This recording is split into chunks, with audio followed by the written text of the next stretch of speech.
Hello students, very good morning to all of you. बच्चों, आज मैं कक्षा 12 के छात्रों के लिए नए टॉपिक के साथ हाजिर हूं। बच्चों, आज मैं आपको पढ़ा रहा हूं दर्पणों में आवर्धन, मैग्निफिकेशन इन मिरर। तो सबसे पहले हम आवर्धन को समझते हैं।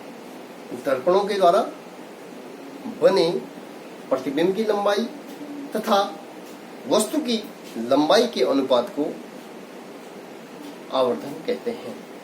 ठीक है, जिसमें आप समझिएगा आवर्धन, जिसको हम किसी डिनोट करते हैं एम से। आवर्धन को हम स्मॉल एम से डिनोट करते हैं। इसमें है प्रतिबिंब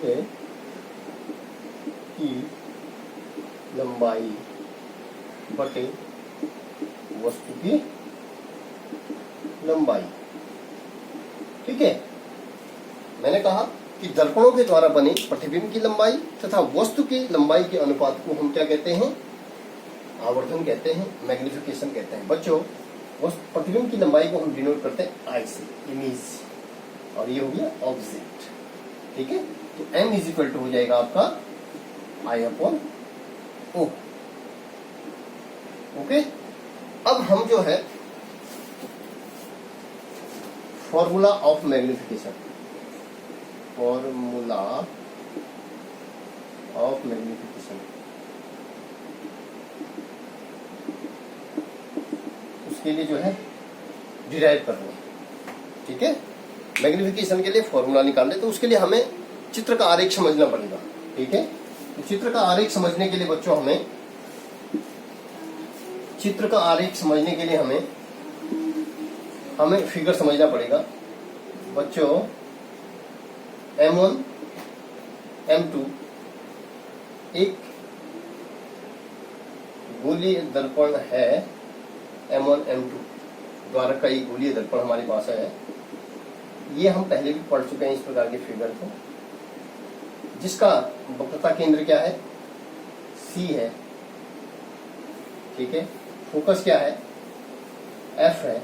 यदि हम फिगर बढ़िया बनाएंगे तो जब इसको दूर दूर ले लेते हैं, ये F हो गया और ये जो है C हो गया। मैंने कहा कि जिस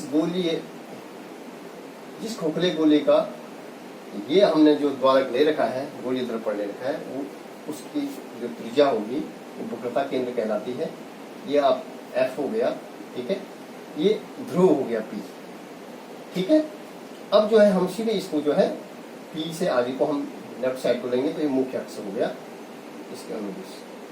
ठीक है बच्चों, मैंने कहा कि जब वस्तु माना सपोज यहाँ पे रखी गई है, ए भी कोई वस्तु है हमारे पास, ए और बी।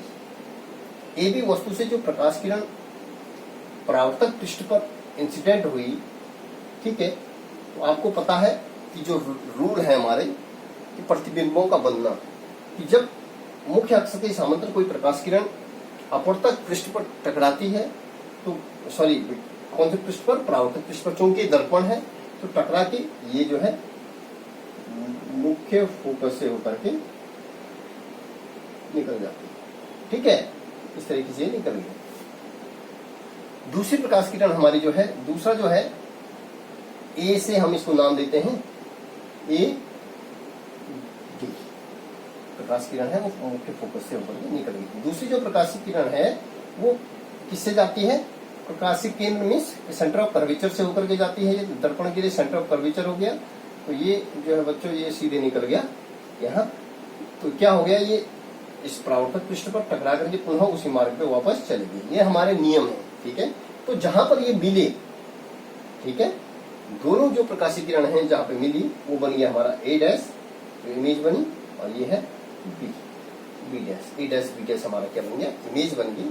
ठीक है, अब बच्चों हम क्या करते हैं, इस बिंदु से ए वस्तु का जो ए सिरा है, शीर्ष सिरा है, इससे जो है ध्रुव AP पर प्रकाश किरण यहाँ पे क्या करते हैं? इंसिडेंट करते हैं। तो बच्चों मैंने एक नियम और बता रखा आपको, तो ये होता है, माना सपोज ये टकरा करके यहाँ पे चलेगी। ठीक है, ध्रुव पर टकराई तो प्रकाशिक केंद्र ध्रुव पर टकरा करके उतने ही डिग्री का कोण कहाँ पे मिल जाता है?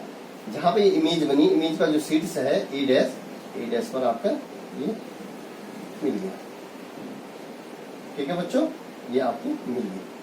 तो यहाँ पे देखेंगे ये किस नियमानुसार, परावर्तन का जो नियम है, परावर्तन का नियम होता है कि जब आपतित किरण परावर्तित पृष्ठ पर पड़ती है, टकराने के बाद वापस हो जाती है। तो ये कौन सा कोण बन गया, आपतन कोण आई। ये कोण कौन सा बन गया, परावर्तन कोण। तो हम देखते हैं किसमें, यहाँ पे जो है जब हमने ए वस्तु के शीर्ष से कोई प्रकाशीय किरण ध्रुव पर टकराई एपी, तो जो कोण बना, कोण ए पी और बी बराबर ये वाला कोण हो जाएगा आपका ए डैश पी बी डैश जो है। ठीक है, ये दोनों कोण क्या है, आई बराबर किसके, आर के। कोण आई बराबर कोण आर। समझ में आ रहा है। दूसरा बच्चों हम क्या करते हैं, किसमें देखेंगे कि हम इस त्रिभुज में लेते हैं बच्चों, इस वाले त्रिभुज में और इस वाले त्रिभुज में। त्रिभुज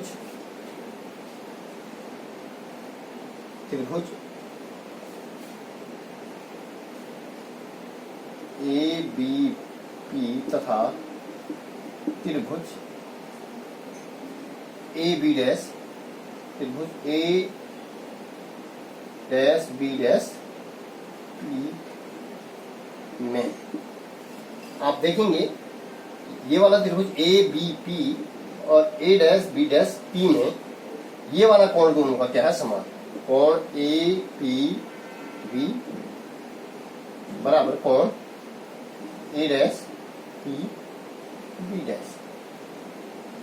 ठीक है, ये क्या है, बराबर है।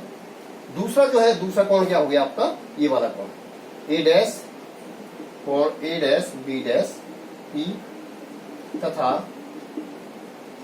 ए बी पी, मतलब ये वाला कोण और ये वाला कोण क्या है, 90 डिग्री समकोण। ठीक है, तो बच्चों हमने क्या देखना है कि हम जब देख रहे हैं कि हमारे पास एक एंगल साइड एंगल, हमने 9th में पढ़ा हुआ है एंगल साइड एंगल, कोण भुजा कोण का जो रूल है, इसमें जब दो कोण समान है, एंगल और एंगल, मतलब ये वाला कोण, कोण पी और कोण पी। ठीक है, ए पी बी और कोण ए डैश पी बी डैश तथा ये वाले कोण क्या है, समान है। ठीक है, दो कोण समान है, तो हम ये त्रिभुज क्या हो जाएंगे, ये समरूप त्रिभुज है। ये त्रिभुज क्या हो जाएंगे, त्रिभुज ए बी पी तथा ए डैश, त्रिभुज ए डैश बी डैश पी समरूप त्रिभुज है, समरूप त्रिभुज है। ठीक है, तो समरूप त्रिभुज है, तो हमारा ये हो जाएगा, हम इसमें लेते हैं ए डैश बी डैश बटे ए बी बराबर ये वाली भुजा, इस भुजा का अनुपात बराबर हो जाएगा बी डैश पी बटे, ये हो जाएगा, ये हो जाएगा आपका पूरा बीपी।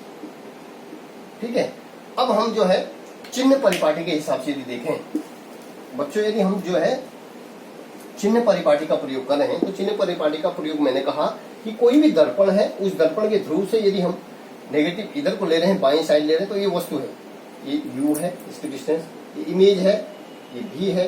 ठीक है, ये वक्रता केंद्र है, इसकी डिस्टेंस आर हो जाएगी, ये फोकस बिंदु है, इसकी डिस्टेंस क्या होगी, एफ होगी। सब क्या लेंगे हम, माइनस में लेते हैं, तो हम यहाँ पे वैल्यू रखेंगे ए डैश, क्योंकि मैंने ये वस्तु है तो ये ऑब्जेक्ट, इसकी लंबाई क्या है ओ, और ये क्या है आपका इमेज है, प्रतिबिंब है, इसकी लंबाई आई।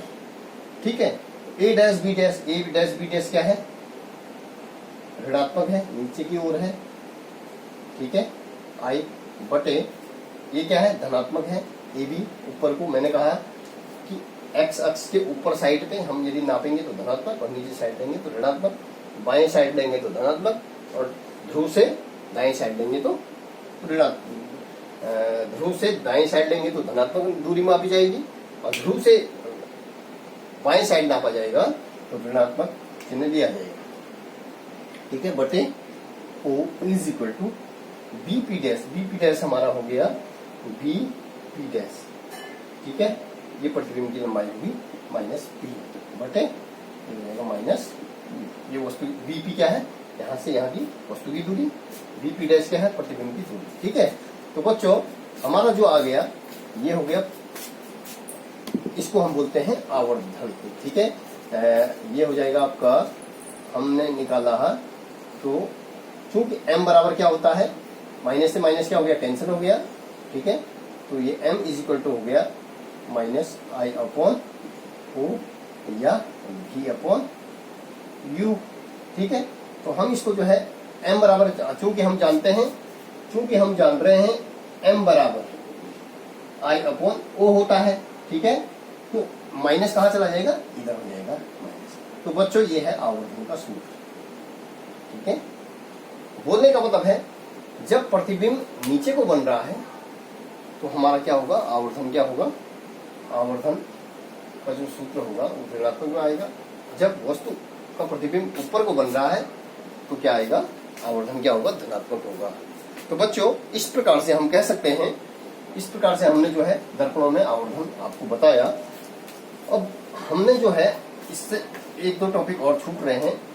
अवतल दर्पण का जो उपयोग है